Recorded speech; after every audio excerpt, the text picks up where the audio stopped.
Hey, this is Trevor Strnad from the Black Dahlia Murder here, and you're listening to Sonic Perspectives.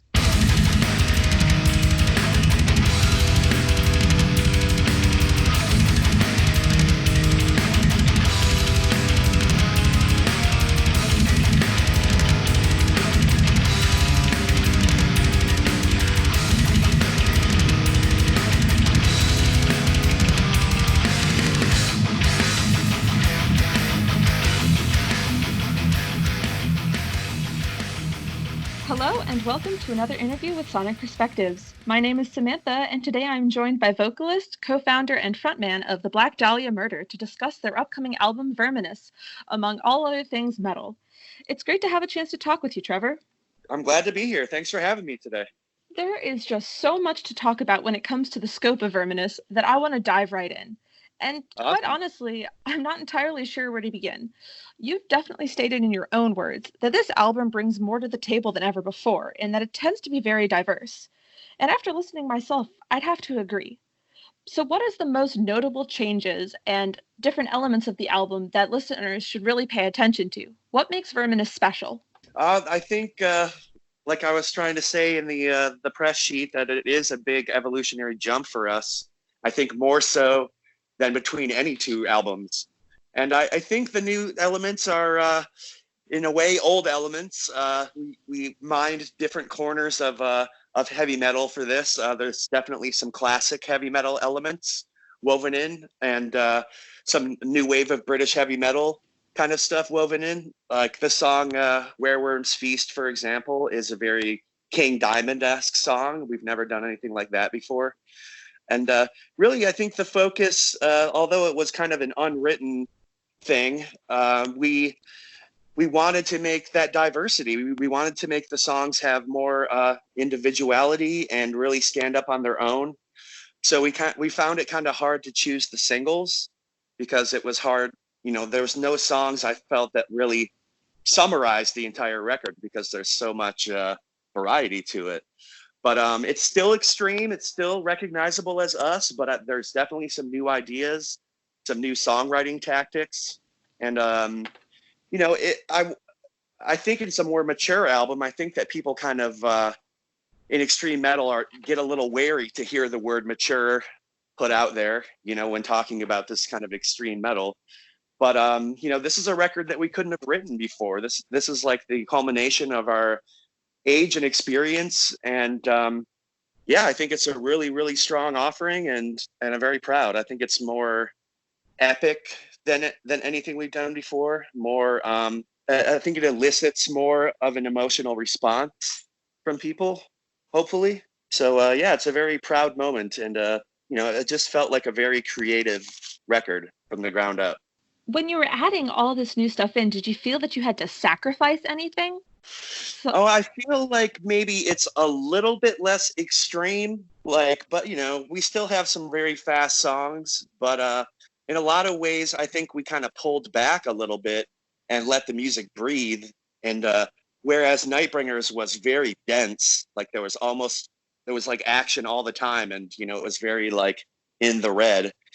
This one, I think we pulled back a little bit in favor of like being more melancholic, and I think it comes across more clearly than ever before. We definitely have some more simplistic parts that just come across very easily and are very easy to digest. So, we were thinking about being more catchy, I think, overall, but not really trying to sacrifice the death metal aspect. It's still very much a death metal record, and, we're still an extreme band, but playing with lots of different tempos and lots of different rhythmic choices and different grooves and stuff is new territory for us.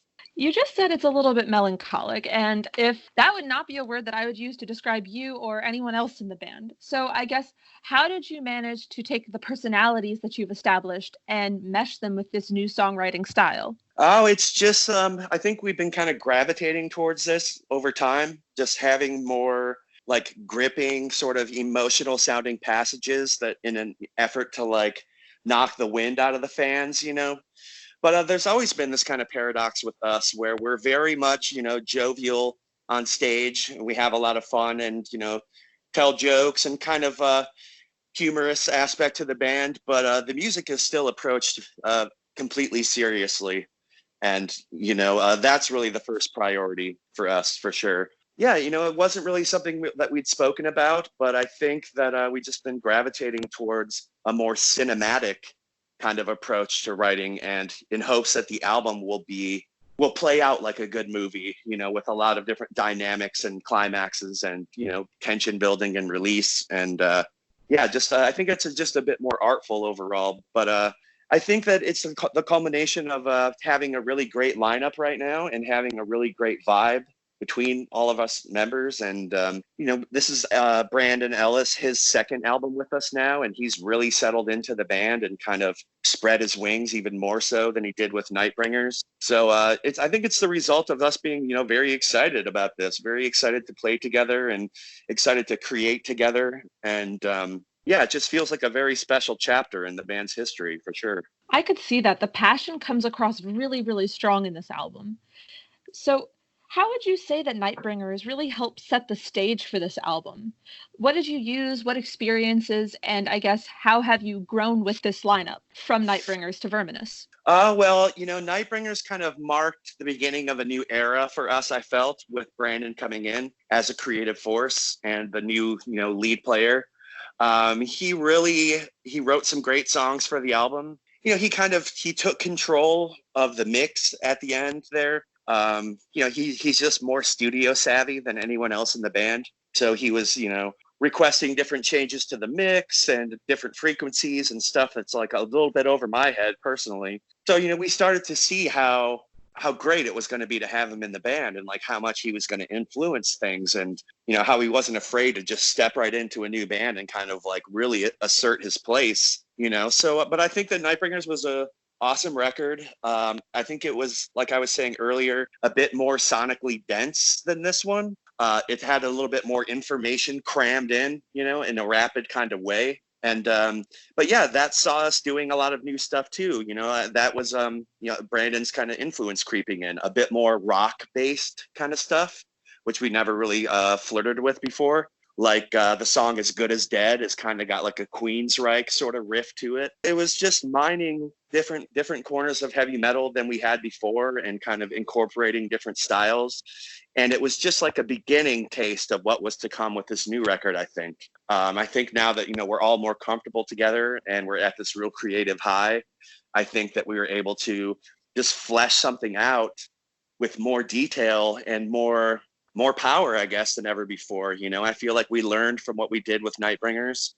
And, so this time I think it's a bit more groovy, a bit more, I think it's a little bit more accessible than Nightbringers. Just, it's not as, like I said, as much a barrage of nonstop madness as it is like just a total roller coaster ride of variety and different styles and different speeds and different rhythmic ideas. So, really, we're just kind of learning what he can do still, Brandon. He's really inspired us all. I think that he's challenged Brian to become a better writer and, to like really step up, and all of us are trying to keep up with the kid, it feels like. So, it's a very exciting time for us. And I feel like this is a testament of this new creative era. With all of these changes, did you see the evolutionary tides turning for the band before Nightbringers? Was this something that you've always wanted to do, but just didn't have the creative breadth to tackle it? I think we wanted to achieve that, like, to have the songs be more powerful and have more weight and more, like I said, a kind of emotional aspect to it, something that really elicits a response from the listener. And we've been kind of gravitating towards that, I feel like, since the Ritual record. That was a turning point in a way creatively for us, where we decided to really start playing with dynamics. We started pulling out some slower songs, like on Stirring Seas of Salted Blood. We also started to incorporate other instruments. We figured out how to have samples be playing along with us live, which enabled us to really color up the music with different aspects, like some piano keys and some synth and stuff like that, or acoustic guitars, or just different things like that. So that was the point where the music became more three-dimensional, I feel like. And we've just been kind of like heading that way instead of like trying to get faster and faster or more brutal, than the last time. I think that the real focus in the last years has been just trying to make better music, trying to make more lasting music, like having the wisdom to kind of relent a little bit when the time was right, is just going to make the more extreme parts that much more powerful. This is just a record that we couldn't have made before now. We couldn't have made this record 10 years ago. This is definitely the right lineup and the right amount of experience. Like I feel like we've had the basic formula for a Black Dahlia Murder song for a long, long time, but it's really down to the minutia, the very small choices you can make in songwriting and arrangement and things like that really make the songs pop and really make them different. I noticed that you mentioned that being able to play those samples live was an important part of that evolution. And the Black Dahlia Murder is known for very, very rigorous touring cycles. I mean, for years after an album is released.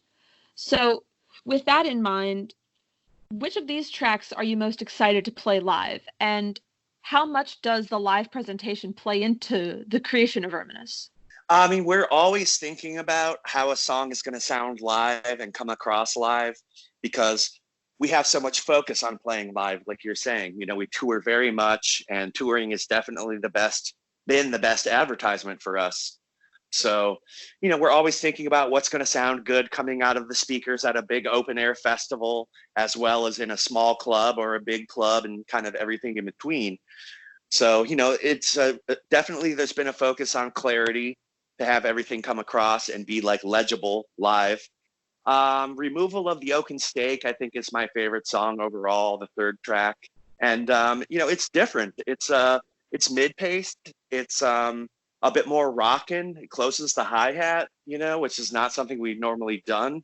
And just the songwriting itself is very clever, I think. Like, it runs through the verse riff and the chorus before the vocals even start, to kind of like embed them in your head right from the get-go. Got a very melancholic feel, I think that's going to really resonate live.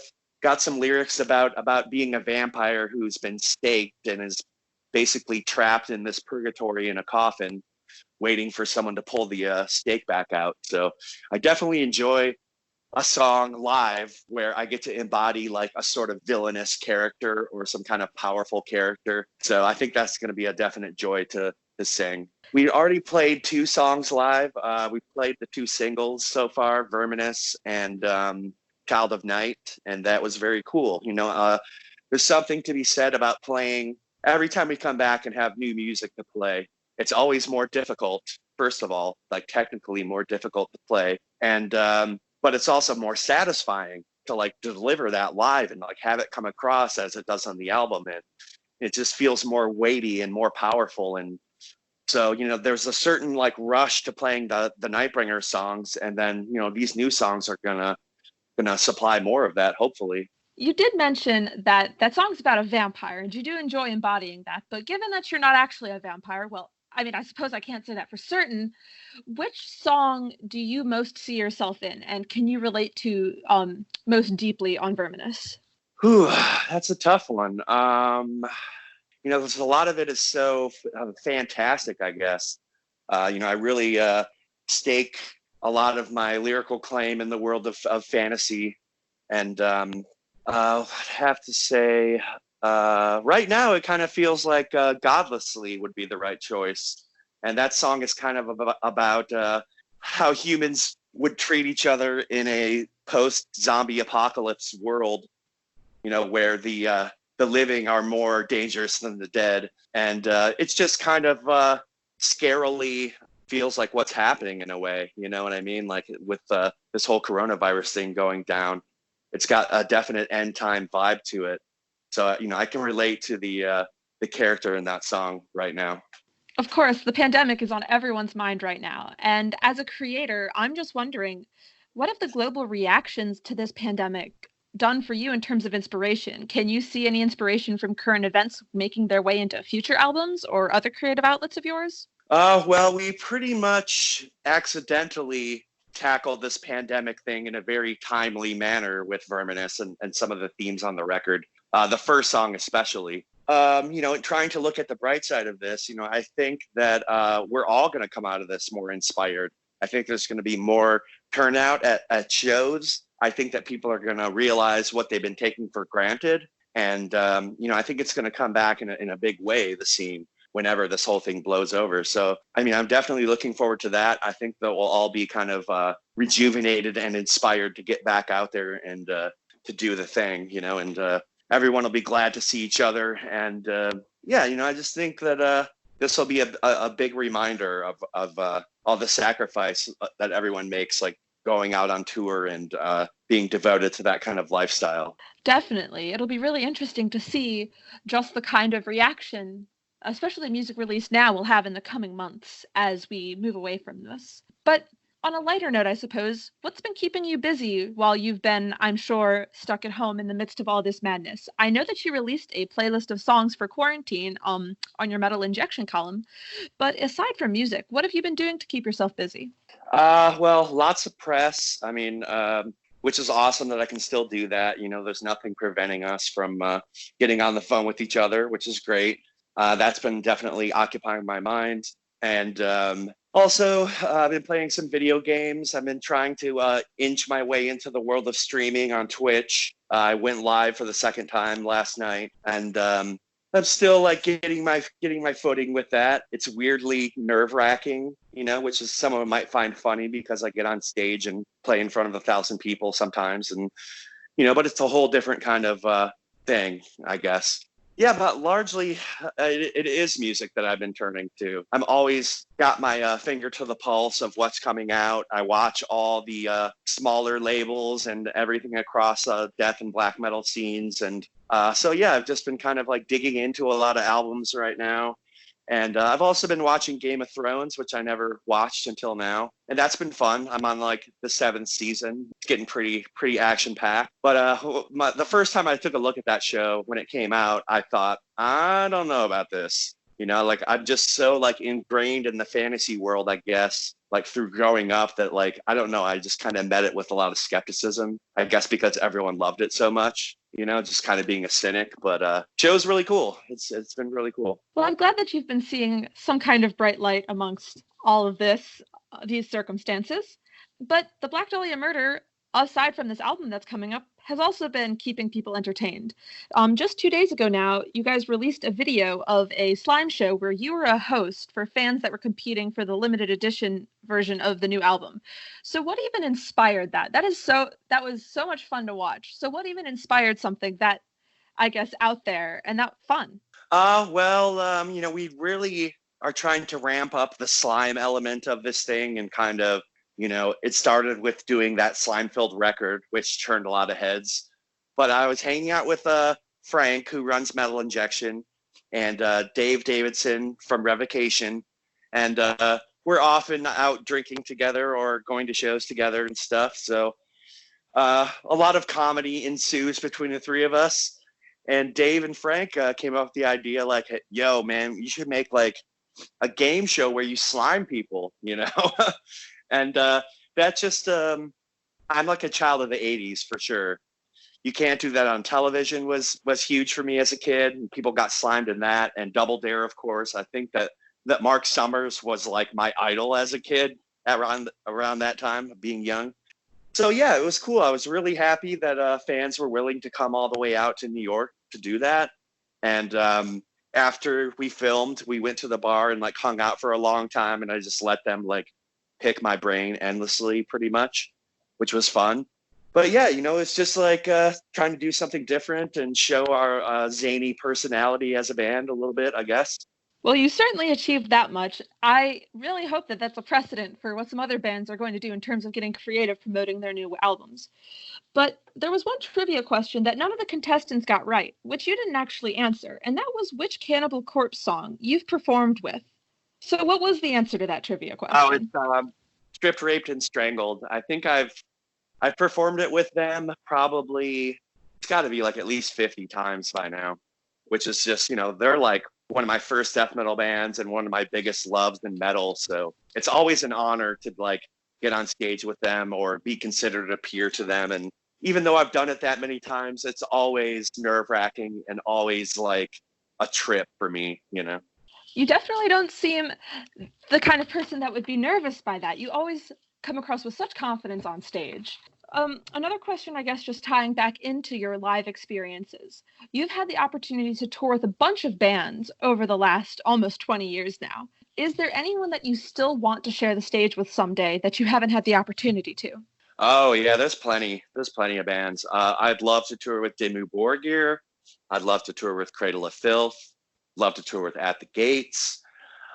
Megadeth. They're like the big gateway band for me getting into metal. So like that would be like me coming full circle kind of to do that.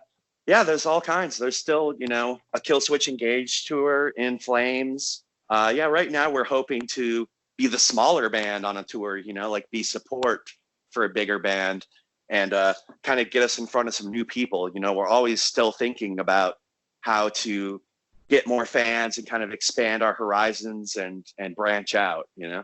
Any festivals that you still have on the bucket list? Roadburn would be cool, but I'm not sure that we're like artsy enough to be asked to that, but very cool festival.